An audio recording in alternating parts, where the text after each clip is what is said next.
Salut à tous, bienvenue sur InfoStar pour votre minute d'actualité.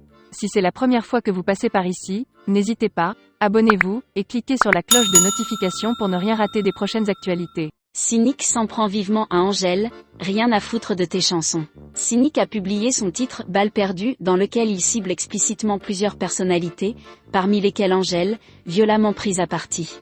Les balles perdues pleuvent dans le dernier titre de Cynic, et elles risquent d'agiter les réactions. Après plusieurs semaines de teasing, l'artiste a publié son nouveau titre, présenté comme un morceau aux avis tranchants, dans lequel il règle ses comptes avec plusieurs personnalités. Un extrait du morceau publié il y a quelques jours avait déjà déclenché un mini clash avec Requin Squat, mais il ne s'agissait que de la partie émergée de l'iceberg. Ainsi, plusieurs lignes du titre s'adressent violemment à Angèle. Et puis, à quoi ça sert, à chaque musique son fléau. Et si Angèle était sincère, elle balancerait son frérot. Rien à foutre de tes chansons, de tes histoires de clito. Dans la vraie vie, il y a les maîtres tout, et il y a les autres, les mythos. Cynic, ce n'est pas réellement du clash. Cynic semble reprocher à l'interprète de « Balance ton quoi » de ne pas avoir dénoncé son frère, Romeo Elvis, accusé d'agression sexuelle. Quelques lignes inspirées par une chronologie visiblement maladroite, en plus de lier la chanteuse à des actes qui ne sont en aucun cas de sa responsabilité. La chanteuse belge n'est pas la seule cible de Cynic,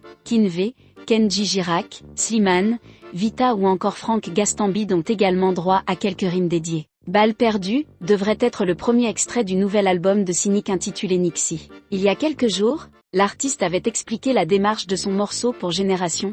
Ce n'est pas réellement du clash, c'est plus moi qui donne des avis tranchants sur différents trucs plutôt qu'un clash sur des rappeurs. Je voulais sortir de ça. Des prises de positions incisives qui risquent de faire réagir et, de son côté, renforcer l'identité de l'assassin à l'orée de son nouveau projet.